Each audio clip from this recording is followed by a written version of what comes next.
If you own a home, rent a home, Educated. this is all great information we always get from Paul Nebrasky, who is joining us from Yeah, good Nebrasky morning, Plumbing and Paul. Heating. Good morning, Neil. I was wondering when I get my invite to your pool. Oh, yeah. I We're just all heard, I gonna just heard crash you had a it. pool. Yeah, we're going to crash his pool. Yeah. All right. Paul, anytime you want to come over, you please feel free. All right, I like my pool heated. I can't just jump in. I'll take care of it for you, but Okay. please, when you come over, could you service my air conditioner? Oh, yeah, here's the question to start with. Okay, shoe shining shoes Yeah, aren't you shining. know, Neil, I did my own service on the air conditioner. I changed the filter yesterday after, I do well, that how would you say, too. It's not, 2 wait years? a second, hold on. We don't live there.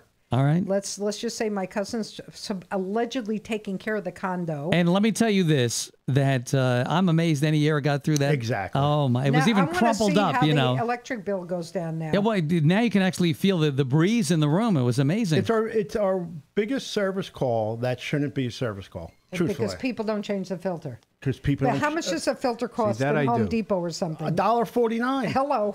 I actually do every 3 months. I You should change do the it filter. every month in the summer. But It's 2 for years? that price. Frank's right. It's amazing. Amazing. You know, that we it was didn't worth- think of ridiculous. it. We People just don't do that. don't make assumptions. We assume, God bless you, Bless you. we assumed that you would change that. I mean, that's the least expensive thing you're going to do anywhere you live.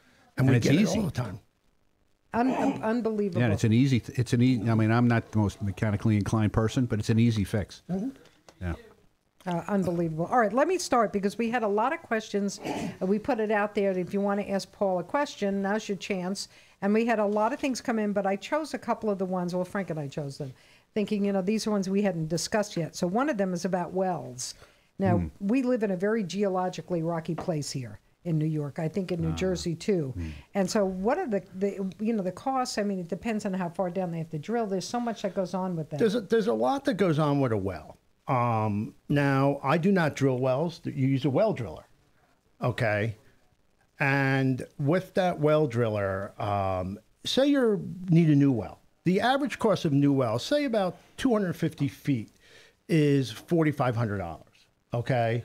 So you're $4,500 to drill 45 feet. 200 feet, 200 feet. It's about $4,500. And that includes the well itself. The no, whole thing. does not. That Just the includes, hole. Yeah, just the hole. But there's a lot of work there. There is a lot of work there. He puts a casing in of cast iron first. Then he has to drill down. He has a big, huge rig that comes in. It could take a few days. There's a lot of work there. Okay. And then you need to put your pump and your wire and everything in at that point. Then your pump goes in. That pumps the Now, water do you up. do that part and you have somebody else drill it? I could do that pump, but I use somebody else for that too. I use two great people for work, which I'll do a shout out for. For the well pumps, I use Quackenbush Water Systems right out of work. We partnered for 30 years. Oh, nice. And nice guy. And in Turnbow Well Drilling, who's here in Warwick also to do the wells. You know why? They specialize in that. I find in business that there's certain things that let the specialists do. They're set up for it. And, as long as I can recommend a good person, they're fine. I hear you. So really, to put your pump in is about another $2,000. So if you're going to drill a 200-foot well, you're looking about $6,000. But you're really only going to do that on a new house, and you're really only going to do it if your other well is completely bad. Yeah. But let's just talk about wells for a second, though, Okay. because what we find, and I know we had a big rainy season, but it's been dry lately. And if your well starts to run dry, if you start to lose water. Yeah, in what your well. happens when it's not like you can turn the water on somewhere. No, and we're going to talk about that. There's a lot of reasons why a well is going to run dry. But say it's running dry because there's just not water, okay? And so the way a well works is when you drill down through the earth, your water's going to come in from veins, just think of it, that are on the side going down. And sometimes those veins either dry up or get clogged with dirt, and the water no longer flows into your well. So what we do there is what we call hydrofracking. So you pull the pump out of the well, and you actually put high pressure water in there to expand the cracks in the earth. What's high pressure water? So they cap the well. I've only watched them do it. I don't do it. And then they actually pressurize it with water to help expand it. To help expand it. Interesting. And what that does is it opens up the veins in the well, and then the water starts running again. And that, I would tell you, about 100 times I've recommended that, about 97 times it's been about 97%. Wow, that's fantastic. Right. So if you're having trouble with water in your well, that's really the right way to go. That's really the right way to go. Now, when it comes to filters, I know there's an ultraviolet one, I mean, what do you suggest? Yeah, why are you filtering that water to begin with? Or what are you filtering for? Well, so let's talk about UV lights, because I see a lot of them there, a lot of them here. So they're when you have a well, to meet New York State standards in a brand new well, you have to have it tested for bacteria. Right. So there's two types of bacteria. One is coliform, which isn't really that bad of bacteria. That's on almost everybody's hands. That's a very normal bacteria. Normal bacteria. It's common. Generally doesn't get people sick. It still can't be in your well when it's brand new, but it generally doesn't get people sick. Then you have your E. coli. Yeah, that's not good. That's not good. Now, we're in farm country here. So where does the E. coli come from? You have runoff from manure, you have runoff from all that, you have a lot of chickens. A lot of chickens. All that runoff comes, and that really causes E. coli. And so it's very... what kills E. coli before it gets in your house from the So well? that's ultraviolet light that you asked me about. So couple things with ultraviolet light. You should if you have water that's a little bit dirty, you should put a regular filter in before that to clean the water a little bit so you have clear water. Goes through the ultraviolet light that looks like the old blue lights from the 60s, right? And it takes care of it kills the E. coli. Now, my suggestion for people, if they're worried about having it, and a lot of people do have it, there's Orange County and Orange County Lab, which is in Bloomingburg. You go there, they give you bottles with a certain way of doing it, and you test your water. You bring it back to them, they charge you $40. And obviously we can't see on the radio, but they give you back a report that tells you if you have E. coli or coliform in your water. Are they testing for other things too, or just that? On this particular test, just that. All right. Okay. But there are other tests you can do with them. I do them myself as far as hardness and such. But so that's an important thing. And for $40, if anybody's worried if they have it or not, that's a good price. Bring it there. Yeah, all right. exactly. It's worth it. Right. Now, a lot of new houses that we do automatically fail. And the reason they fail is the well driller had dirty hands, or the well was open, or the plumber. And so what we tell people to do before they put an ultraviolet light in, or before they go too far, is you actually put chlorine in your well, or bleach.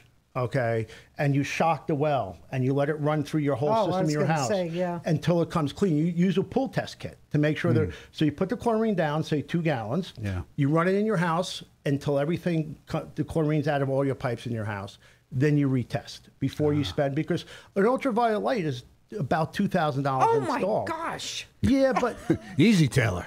Yeah, but you know what? There are banks out there. Is it better that or drinking E. coli? Yeah, no. This ain't Spencer's Gifts, you know. I just want you to know that.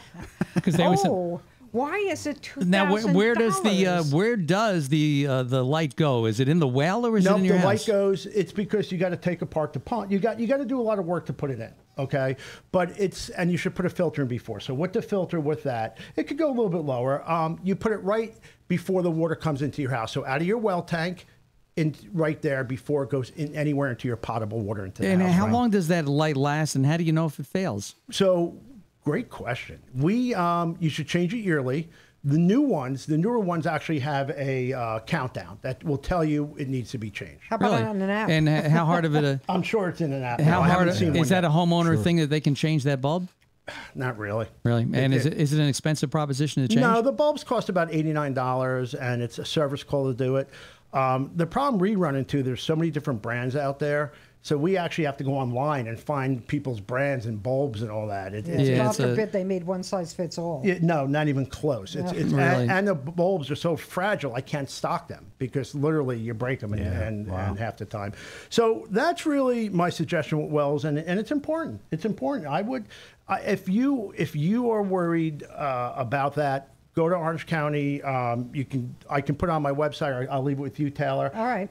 So you can put it on yours. Go there, get your water tested.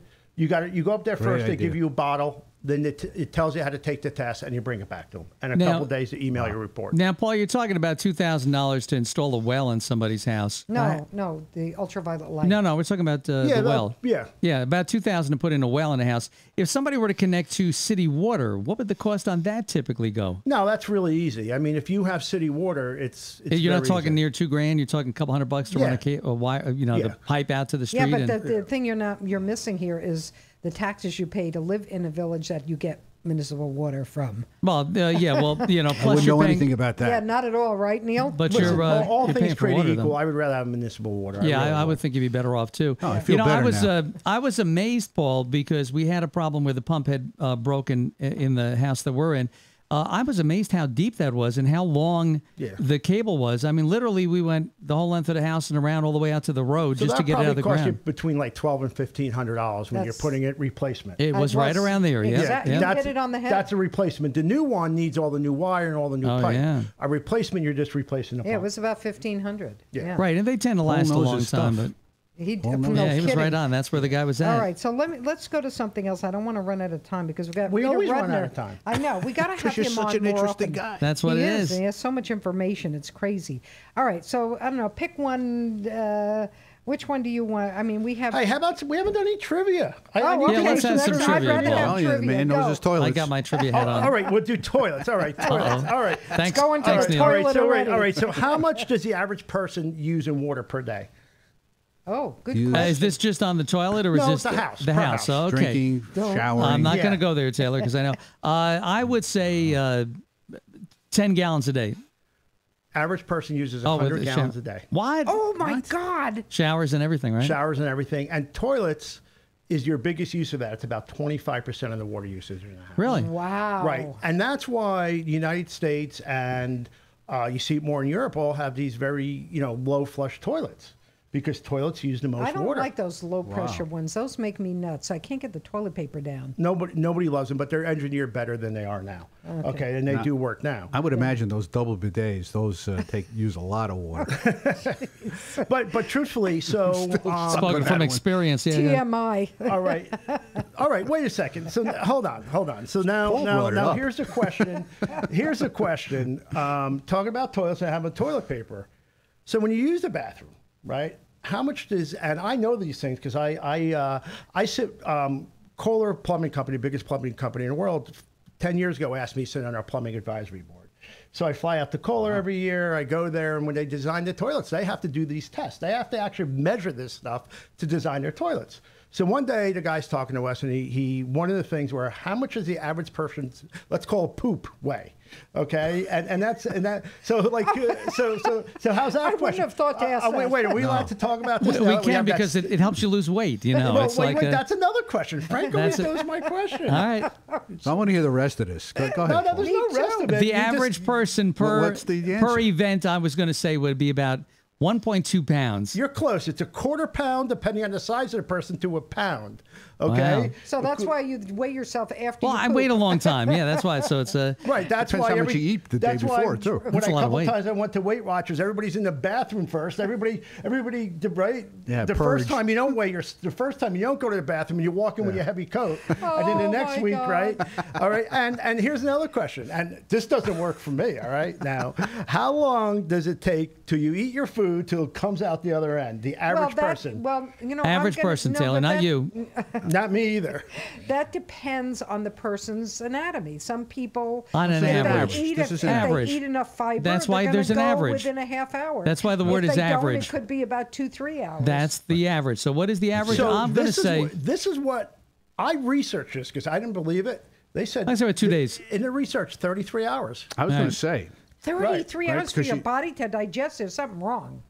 but you eat your dinner, right? You don't really go 33 that hours. night. No, you go wait the a next minute. day. But you have breakfast, and a few hours later you have lunch, and a Neil few hours has later you have done. dinner. Neil has done the corn test.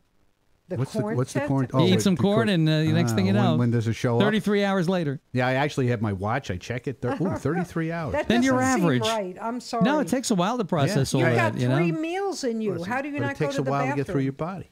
But 33. Listen, I have to know this stuff. So, Designing the shit. toilet So- song on this. so This can we, profession why don't here. we just do a listener questionnaire? Just call Frank. Okay. I won't be here. Sure. While Rita Rudner's here, so she can make some jokes out of us and let us know. Yeah. Yeah, I think that's a So great how does idea. this help your business? How does this help? I need to know this stuff when I sell toilets. Oh my I- God. I You're mean, designing I septic really systems, learned most everything. of it from being out in Kohler because Kohler has to design these toilets, Right. and they literally have to know all this stuff: how much it weighs, what it measures. So here's in my, order. my question on the toilet bowl. You know, they don't make all toilet paper the same. So you have thinner toilet paper, which, you know, you have to use a lot more of. And you have regular paper, which you're afraid you're going to clog up. Why don't they make that pipe that goes from the toilet down out wider? They do. They do. The newer toilets, they used to be 2-inch traps, and now they're 4-inch. Well, that makes sense. And toilet paper, we're talking about, it's a very interesting subject, because some of the toilet paper, if you have a septic tank, is not septic safe. It doesn't break down in the septic. I thought they all did. And it tends to be the softer, more expensive toilet paper. Does not break down. Does not break down. Wow. And I thought that was a law. They had to. And so if you're in the supermarket, look for the one that says septic safe. Unfortunately, it's generally the ones that are thin, like the Scots that are thin. And should be single ply too, right? Yeah. You know, single ply. Yeah. Well, I mean, they could be that way, but that's a true story. You know, you just be careful. Some people don't have a problem, but I have customers who do. And just by changing the toilet paper, they're pumping their septic less. Okay, so that's a good. Now, all right, so now we got some toilet trivia out there, and we talked about anatomy. I do have a question. All right, I'm good, Neil. I'm ready. I'm ready. So when you're installing a toilet in somebody's home, do you actually ask them when they eat? So we have a 33-hour window to get this installed. Otherwise, we're going to have a problem. All right, no. So Neil, here's a funny part Hopefully about that. have more than one bathroom. Here's a funny part about that. You know, before I come on, I always jot down what I want to talk about. And you met her last week, my my office manager, Wendy, she's a doll, who helps me with everything. She goes to me, "You can't talk about poop on the radio. That's gross." And she's listening right now laughing. Yeah. And I'm like, Wendy, it's going to be interesting, and we're going to do it. Okay, not everybody has an air conditioner, but everybody goes to the bathroom. Everybody goes That's to the right. bathroom. And that's why plumbing is our busiest. We do plumbing all year round. Sure. My air conditioning and heating system season. Depending on season, right. It So my varies from plumbers time to are time. busier than my air conditioning and my AC and my heating guys. Let me ask you a question, because we've talked Wait, about... that's 3 questions. Too many questions. I'm trying to listen to Paul, and you're asking questions. All right, what's the question? What's the question? Go No, ahead. just a quick question Real quick. on the skylight to keep the air conditioning cool in your living room. We have a skylight that's a side one because it's a A-frame. What do you think of those cell shades that keep the ultraviolet light? So any time that you can take, that south exposure, that sun, and you can knock it down, it's usually going to help you. Yeah. And when we design air conditioning, sometimes it's very hard to design for that. And I talked about it in the show before. A ceiling fan helps too. Right, we have that. It moves the air. But yes, a shade really does help. That's what I'm getting. It helps in there. Shade. And so really mentioning toilets, one of the questions I think I see on your sheet there, Taylor, is when somebody has a high water bill. We're talking about water bills, and they don't understand why they don't see anything leaking. So I'm going to give a couple quick tips before I run out of time, and these are really good. This is the simple one that people love. A lot of the water that I see leaking is actually leaking from your toilet. Sometimes it from the tank into the bowl, it leaks, and How do you know? Great question. So here's how the homeowner does it. Go in there and get your food coloring that you use to make cakes and stuff. Sure. Don't flush a toilet. Open up the lid of the toilet tank and put food coloring in that toilet tank, say it's blue. Wait an hour, come back and look at the bowl. Oh. If the bowl is turned blue, you have that flapper on your toilet, which is leaking. Very slow leak. Makes sense. Very slow leak, but within the course of a year, one dripping faucet, and I sat there. Okay, I'm kidding. For a year? For a year, can use 3,000 gallons of water. Holy gosh. Okay, one drip a second. All right. Yep. So, and I go into people's houses where they have 2, 3 of these. All right. So, the first thing I would tell the person whose water bill is high is, number one, check your toilets. Get your food coloring. Open up the lids. Put them in. I'm doing Come that. back an hour and check that. The other thing I see a lot of people, and this also runs wells dry, okay, and almost every time, is make sure you got an outside hose that isn't just dripping slowly that you put down and you don't see it drip. I see that all the time because, out of sight, out of mind with that outside hose. It doesn't shut off all the way. The kids left it on. Oh, that's true. All right. Very common. Something that we get a lot of, especially in the Monroe area, years ago, back in the 70s, everything that was built was what I call a bi-level, where you walk in and it's concrete downstairs and you go up the stairs and you have the main living area. Very easy house to build. It was done around the 70s. All the plumbing in those are underground in the concrete. And they put the copper pipes under the concrete. And if they didn't sleeve them properly, over years, concrete will eat away, the lime in the concrete will eat away a copper pipe. Oh, my, you know what it's like to dig that up? Yes, and we probably do 10 of them a year. All right. So that could be happening also. And for that, you really need somebody like myself to diagnose that for you. But we have plenty of people call us that they're, and that's another problem. It could be if you have copper lines coming up through concrete, that's your worst case scenario. Oof. But not to scare anybody, but most of the time it's a toilet. Fix the toilet, and then and hopefully your water bill. Easy fix. Your water bill will go down. And that is something. A lot of moving parts. It's sitting in water, so over time they don't seal as well as they should. And, like Paul's big issue with the toilets is years ago we weren't worried about the amount of water we use, so didn't. The toilets worked great. Because you push the button, 10,000 gallons would pour out, and everything was good. Yeah. So, you were done, but they're trying to conserve. They're trying to make it easier. And then, there's a trade-off there. And I guess the designs, and that's what Kohler does. They're an amazing company. Every year, a new design, something a little different to make it work better than it did the year before. And stylish. And now what happened, and I know we ran out of time, but it's very interesting. In the early 80s, when the United States came out and said, we got to go from 5 gallons to, 2.6 gallons of water, per flush. The American manufacturers didn't know what to do. So they tried retrofitting the toilets they already had instead of researching it. And they didn't flush. Oh. Wow. And I have we had thousands of customers. You ask how I know this because I've had the conversation my whole life. Oh, my God. That didn't flush. You had to keep a plunger by the toilet. That's terrible. Oh, and then what happened is Toto, which is a Japanese company, in Japan, they already had water conservation. They came into the United States and took the market by storm because they already had a toilet that flushed. Now, 30 years later, the American toilet manufacturers are all just as good as Toto, but my customers still ask for Toto toilets. The reason I won't sell them is very simple. Kohler is not allowed to sell in Japan because they're a different type economy, but Toto is eating their lunch on the toilets. So, I try to stay American. So wait a minute. So we don't say you can't sell in America. Why is Kohler not allowed to sell in Japan? It's just another governmental thing going on there. That's not fair trade. I'm sorry. Well, they make it very hard. I'm not getting into politics, but they make it very hard. So the owner of Kohler, David Kohler, who's the grandson, the joke when you talk to him is Toto is a 4-letter word.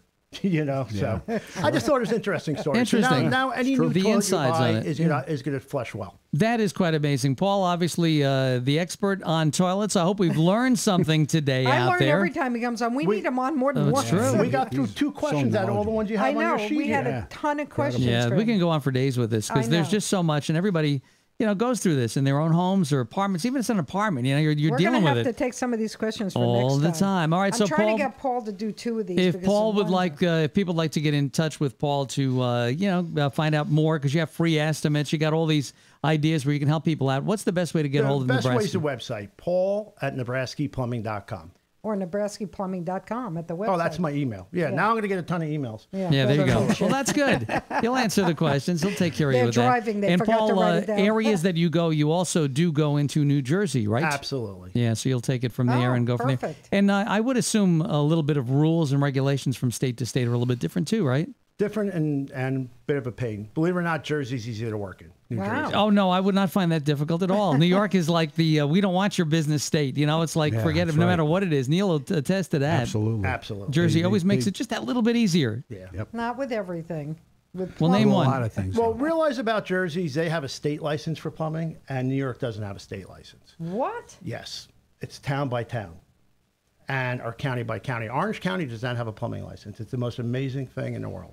I got to talk to Well, we're going into the plumbing business, Neil, you and me.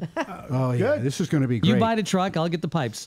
I'm retiring now. Good. Paul can be our consultant. No, you can't retire. You're not allowed. You can come back and fix everything we screw up. He'll need to. All right. I'm going to go look for houses in Florida now. I'm ready to go. Oh, you just Isn't that built one crazy? here. You can't go anywhere. Yeah, so make sure you get a good qualified licensed plumber, and Paul Nebrasky and all his group out there are experts. They stand behind it. They'll come out to your house, see what you need, give you that great estimate, and you'll know what you're doing, and you'll save money in the long run, whatever way it works out best for you. And that today was just about toilets and things like that. Next time we'll either get into heating, cooling. There's so many different things in the vast array of what Nebrasky Plumbing and Heating does. We'll have to bring some of these so. for next time. And then also shout out there, people, if you have questions, again, send them in. Yeah. Maybe one of your questions we'll ask on the air. Yeah, one of these days I'd like to talk about the in-floor heating systems too. Oh, the because radiant heating. Yeah. I see that popping up a lot on these home improvement shows. Absolutely. I'm doing a house with it now, and I did my own house that way. Even the driveway, not to make you jealous. But Oh, jeez. Well, that's I need that. that is the way to go. mean. If I need that radiant heating in the driveway. Oh, my God. What a difference. We talked to the guys from this old house and the project they're wrapping up now. By the way, they're coming on. And we should have Paul come that day. oh, I'd love to be here. That You should day. come in during that day. I would love to be That'd here. be great. All right, so I got to call Kevin O'Connor, so he'll set it up. Now, the project that they just completed up in Massachusetts, the same deal. They did put the heating in the driveway and everywhere else in the house. And, it's the way to go because you don't have to worry about shoveling snow and everything else. It kind of works out all together all pretty well. So, all right, that is Nebrasky Plumbing and Heating. Let's take a break right now for traffic, and we're going to come back, and we've got some good stuff for you, including a 2-second song giveaway coming up a little bit later on. Keep it with us. Right now, traffic with John Gilligan. 84 eastbound looking good from Port Jervis.